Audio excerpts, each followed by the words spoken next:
Good morning. Welcome to the channel.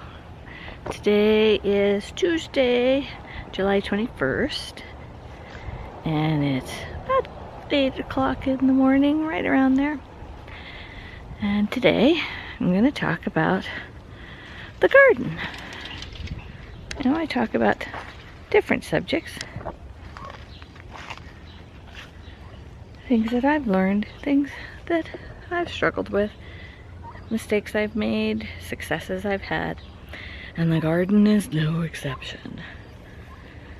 It's not your standard perfect little garden. I've said before, I work full-time, and that doesn't really lend itself to having a beautiful manicured garden, but that's okay. You don't need to have everything look perfect for it to grow and be successful. And you don't need to spend a lot of time on it. And I do a thing that I discovered last night actually is a thing. It's not just because I don't like to weed, and it's not because I don't have a lot of time. It's because I'm actually trendy. Never thought I'd be trendy, but I am. I watched a video last night where this woman in, I think, the UK, she calls it wild gardening, something like that. I'll put the names that she gave it. There was a few different names she gave it. For me, I call it, I just don't have a lot of time. But she talks about letting her garden just kind of do its thing. She does some weeding, but not much.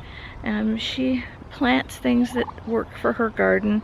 She doesn't spend a lot of time fussing over things and worrying about straight lines and perfect groupings and spacings. She just plants what works, and she tries to let nature kind of take its course, which is what I do. I'm trying where I'm letting things that want to grow in my garden grow there more naturally, and actually having things come up perennially, you know, year after year, instead of reseeding and replanting every year.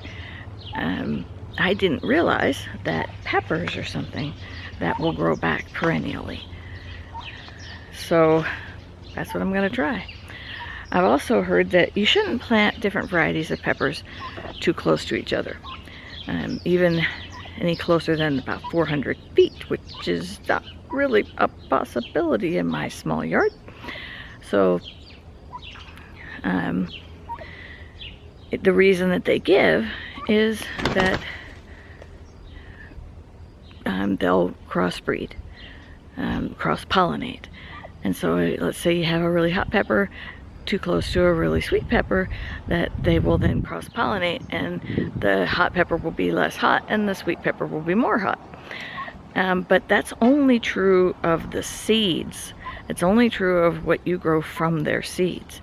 But the original plant will always be the original plant. It will not change. And so if I have a hot pepper plant and a sweet pepper plant that I plant near each other, and I just have them grow perennially, they will always be true. All of the peppers that they produce will always be true. So I guess it just depends on if you plan to harvest seeds or not. And I don't really care that much about my peppers, but some people do. I also learned that you really should prune your peppers. Otherwise they will get too tall. But like she does, I just kind of let them do their thing. And they'll still produce a lot of peppers. I mean, I've got this one that's just kind of enormous, but it's got a lot of peppers on it. Babies growing on it. And little flowers coming in. But most of my peppers are kind of normal height.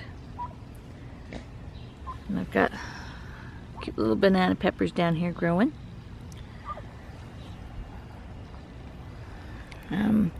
My tomatoes, I do prune, but I don't go crazy.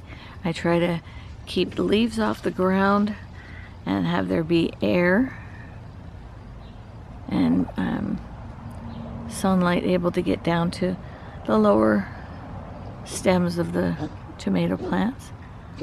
But, you know, they do tend to get away from me a little bit, but that's all right. They are definitely producing tomatoes. We'll see how they do.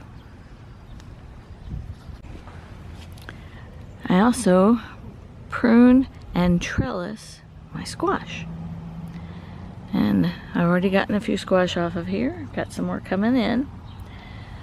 But what I've heard is that the pollinators will have a harder time seeing and finding your flowers if you kind of let the leaves take over. So I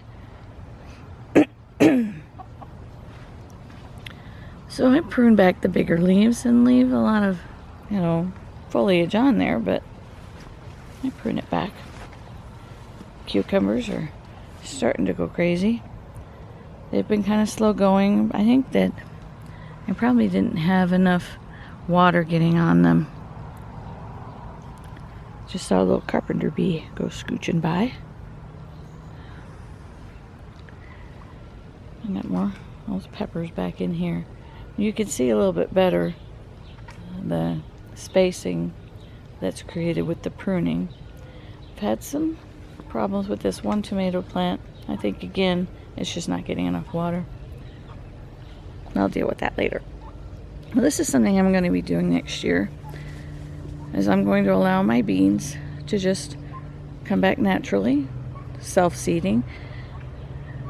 I've seen where people have bean plants that come back year after year, and sometimes for 4 years already, and so it's not a bad thing to try. Then I don't have to re-till any of this with the broad fork.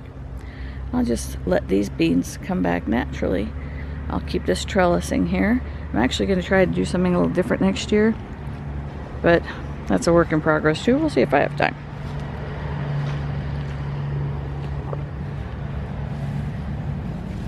I've got them on both sides. I think I'm going to do something a little more of an A-frame for them.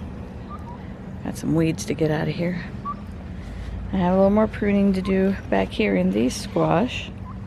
You can see there's some dead leaves down here that need to come out, but a lot of the flowers are exposed so that the pollinators can see them and get in there. I've got some pruning to do over here because these squash flowers really aren't as visible to the pollinators, to the bees and the hummingbirds. So I need to open that up a little more.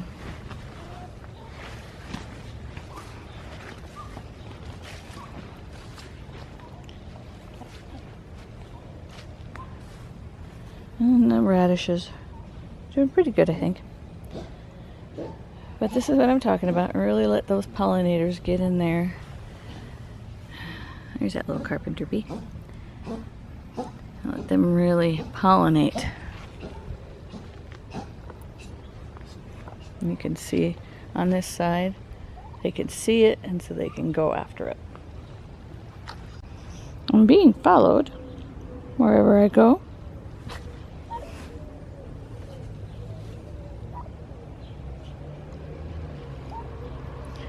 Today's all about getting this kale harvested. Probably you can't see them because of the weeds right now, but the collard greens harvested. Get it all steamed up and frozen.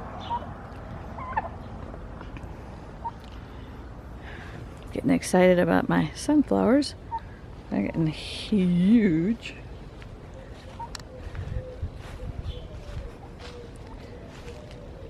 I'm seeing some blossoms and some other stuff back here. We'll see how all that comes in.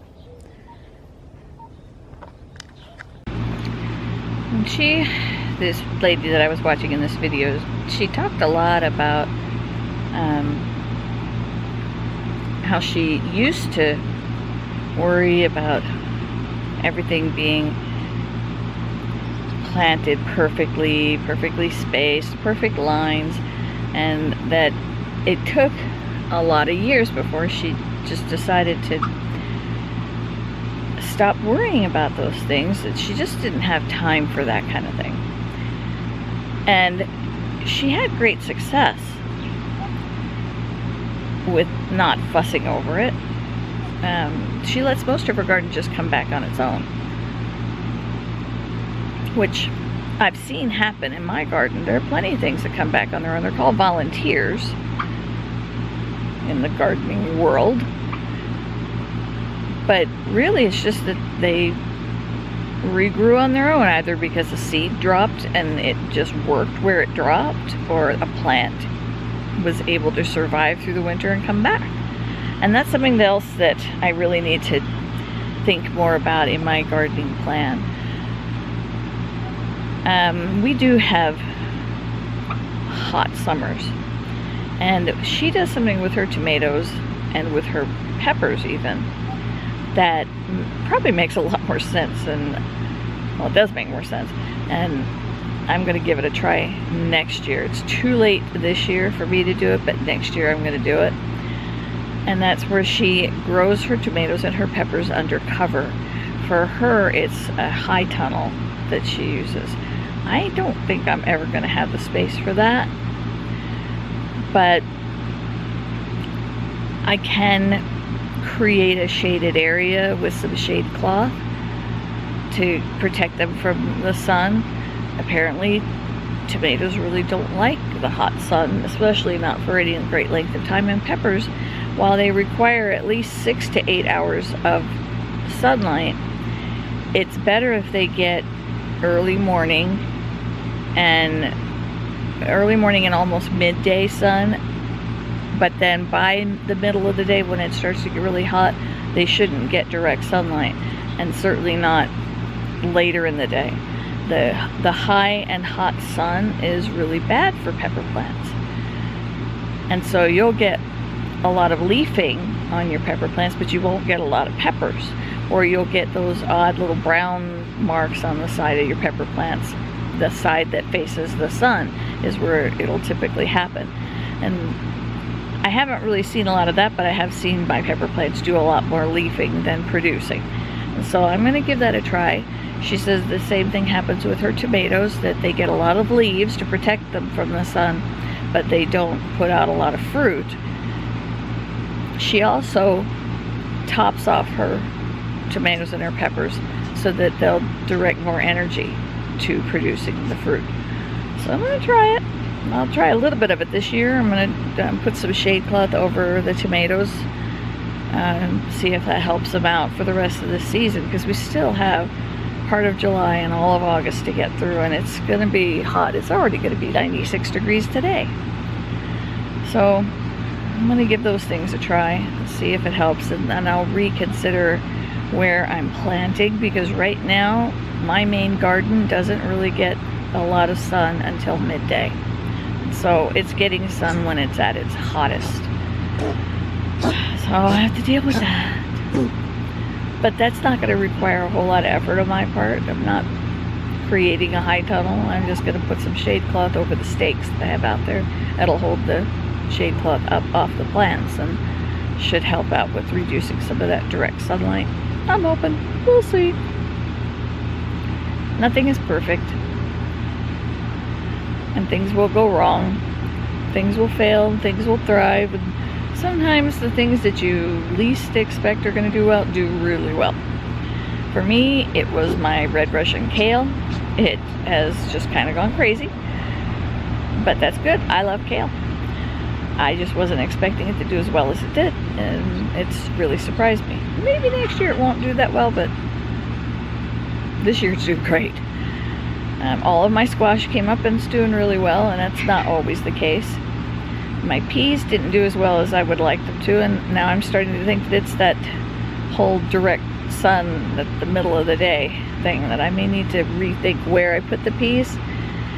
And I also learned that planting peas near onions is a bad, or not peas, beans near onions is not a good idea, because the onions put off a chemical that interferes with the bean's ability to produce, and it can actually be toxic to the beans. So I'm not going to plant my beans with my onions anymore, But I did have really good success in putting bean plants around the fence line because it gives them a place to just grow, and it'll also give them a way to come back year after year in that same spot. So we'll cross our fingers and we'll give it a try. But in the meantime, we will be glad that we are trendy. Our little bit of, I wouldn't call it laziness, but not having a lot of time, just doing what we can, and seeing other people's gardens and kind of having a little bit of garden envy because they're so beautiful and so weed free, and everything just grows so perfectly straight. All these different structures in there that clearly were expensive to either buy or build. And then my garden is just, it's growing and it's healthy. I'm getting a lot of things producing now, but it has taken a little bit of work over the years to develop the soil. In the fall, when everybody has extra leaves, I ask my neighbors, give me your leaves. I'll take them as long as there's nothing in there that shouldn't be in there. I'll take them. And then of course I use all my own leaves and grass clippings, and I just make a nice layer all around my gardens, and we chop it up with the lawnmower so that it breaks down faster. But it makes a nice layer of mulch, and over the past few years, little by little, I've taken soil that was really bad, and it was basically nothing growable. It was very hard, compacted soil. I've turned it into very rich, very loamy soil that, you know, I've grown everything in it this year, but in the years past it's struggled a bit. Now it's doing really well. I do amend it with compost from our compost bins that include aged chicken manure and now turkey manure. No human or dog waste ever.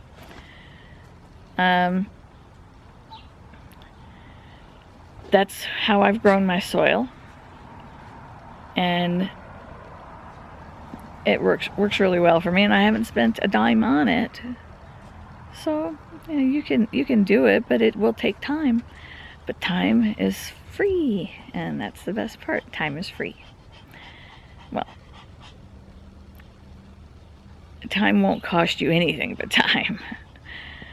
And for those of us that work at least 40 hours a week, sometimes more, and have other responsibilities, you don't have the ability to just spend all day out in the garden. It's important to find things that are free and easy and readily available, and that's definitely leaves. Everybody that has trees has leaves in the fall. And it creates a very natural environment. It protects the soil all winter long from the cold and the frost. All of my herbs, including my rosemary, came back this year because I protected them and just left them where they were. The rosemary didn't do very well once we had a frost in the middle of spring. I should have left it covered up, but I learned my lesson on that one. Just keep the rosemary covered until we're well past frost. And I just did that with 5-gallon buckets. Just turn them upside down. It's kind of like making a cold frame, only the sun couldn't get through. So I'm probably going to do something a little different this year. I may just get some heavy-duty plastic and maybe cut the bottoms of the buckets off and put the plastic over it. I don't know. I'll think about that, and I'll cover that in another video, because we're still in July and I'm not going to think about fall until September.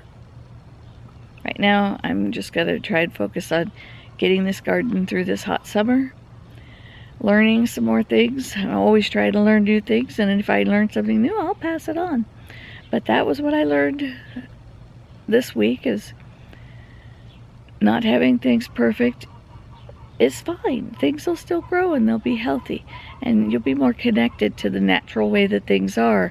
You won't be forcing Mother Nature to behave a certain way, and you won't be forcing yourself into these straight lines and perfect spacings and weed-free rows.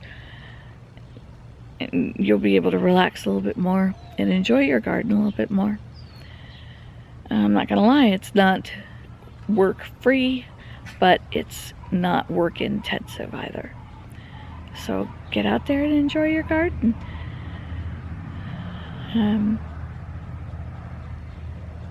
It's nature. We're tied to it.